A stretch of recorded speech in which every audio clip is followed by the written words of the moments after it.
குபேர கலச அறக்கட்டளை நிறுவனர் லக்ஷ்மணன் சார் அவர்களை வருக வருக என வரவேற்கிறோம். சார் மருத்துவ ஜோதிடர் மற்றும் அதிக ஜோதிட ரீதியான டிப்ஸ் கொடுக்குறாங்க. வாங்க.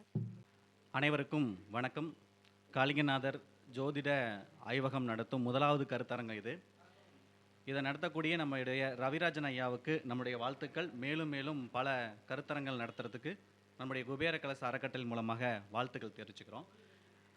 என்னை பற்றி நான் என்ன சொல்லணும்னா, திருப்பூர்லேருந்து வந்திருக்கேன். நான் என்ன பண்ணிக்கிட்டு இருக்கேன், என்ன ஃபீல்டு அப்படின்னா, நான் வந்து மெயினாக மருத்துவம் சார்ந்த விஷயங்கள் பண்ணுறேன். மருத்துவம் அப்படின்னு எடுத்துக்கிட்டால் என்ன மருத்துவம் அப்படின்னு பார்த்தீங்கன்னா, அக்குபஞ்சர், வர்மா இந்த சம்மந்தமான விஷயங்களில் நம்முடைய ட்ரீட்மெண்ட் பண்ணிகிட்டு இருக்கேன்.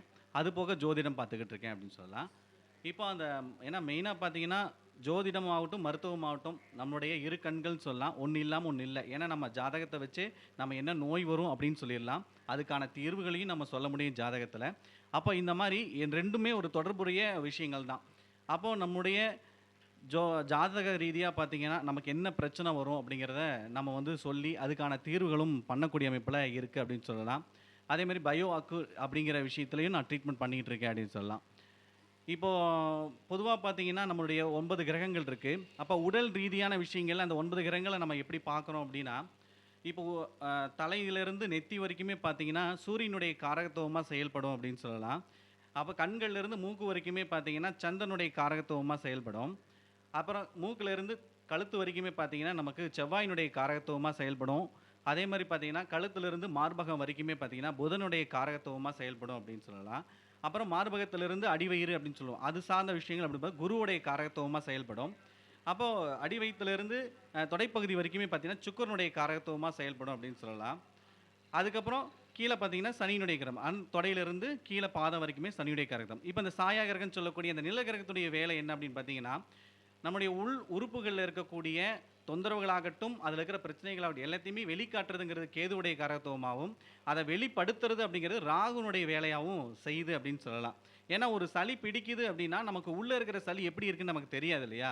அப்போ அந்த உள்ளே இருக்கிற சளி அப்படிங்கிறது சளி கட்டுது அப்படின்னு சொல்கிறோம். அப்போ அந்த கேனுடைய வேலையாக அந்த நுரையீரல் வேலை அதை வெளிப்படுத்துறதுங்கிறது மூக்கு ரீதியாக தான் நமக்கு வெளியே வருது இல்லையா? அப்போ ராகுங்கிறது வெளிப்படுத்துது அப்படிங்கிறதா என்னுடைய மருத்துவ ரீதியான அந்த மருத்துவம் சார்ந்த ஜோதிட ரீதியாக நான் பார்த்த விஷயங்கள்ல. ஏன்னா என்ன தொந்தரவுகள் வரும் அப்படின்னு.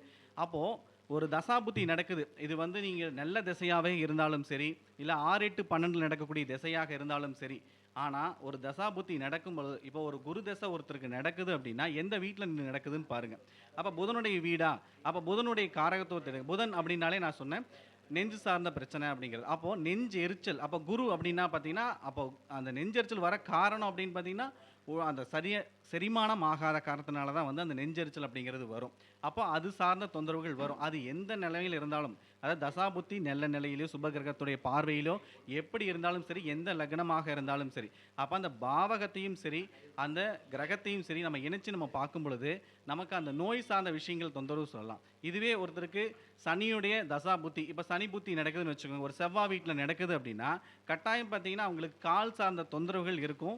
அதே மாதிரி பல்லு சார்ந்த தொந்தரவு இருக்கும். பல்ல சொத்தை ஆகிறது, பல்லில் வந்து கம்பி கட்டுறது, இந்த மாதிரி விஷயங்கள், வாயில் அடிக்கடி புண்ணாகிறது, இந்த மாதிரி விஷயங்கள் எல்லாமே பார்த்தீங்கன்னா இந்த செவ்வாயும் சனியோட வீட்டில் நடக்கும்போதோ இல்லை நட்சத்திரங்கள் வாங்கும்போது இந்த தொந்தரவுகள் வரதான் செய்யும். இந்த மாதிரி அந்த கிரக ரீதியாக நம்ம பார்த்து நம்ம பலன் எடுக்கும்போது கட்டாயம் நோய் எப்படி வரும், எந்த மாதிரி நோய்கள் வரும். இப்போ கேன்சர் வருது அப்படின்னாலே பார்த்தீங்கன்னா அது கேன்சர்னாலே கேது இல்லையா?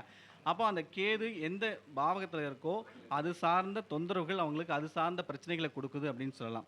ஏன்னா இந்த மாதிரி ஒவ்வொரு விஷயத்தையும் நம்ம பார்த்து கரெக்டான முறையில் சிகிச்சை முறைகளும் பண்ணும் பொழுது கட்டாயம் அதுலேருந்து நிவர்த்தி அப்படிங்கிறது வருது. இப்போ நம்ம சொல்கிறது சின்ன சின்ன விஷயங்கள் தான், ஆனால் அது நிறைய விஷயங்களை நம்ம சரிப்படுத்திக்க முடியும் அப்படிங்கிறது தான்.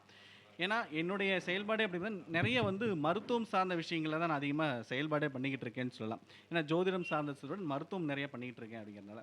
அப்போது இந்த மாதிரி ஒவ்வொரு கிரக ரீதியாகவும் நம்ம பார்க்கலாம். அப்போது அந்த கிரக ரீதியாகவும் பாவக ரீதியாகவும் நம்ம எடுத்து செயல்படுத்தும் பொழுது பார்த்திங்கன்னா நமக்கு சிறந்த ஒரு பலனையும் கிடைக்கும். அதே மாதிரி என்ன நோய் வரும், எது சார்ந்த விஷயங்களில் பிரச்சனைகள் வரும் அப்படிங்கிறதையும் நம்ம கட்டாயம் தெரிஞ்சுக்க முடியும் அப்படின்னு சொல்லலாம். எனக்கு வாய்ப்பளித்த அனைவருக்கும் மிக்க நன்றி.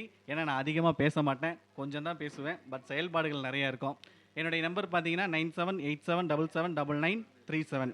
நன்றி, வணக்கம். மருத்துவ ரீதியாக பேசிய லக்ஷ்மண் ஐயா அவர்களுக்கு நன்றியை தெரிவித்துக் கொள்வோம்.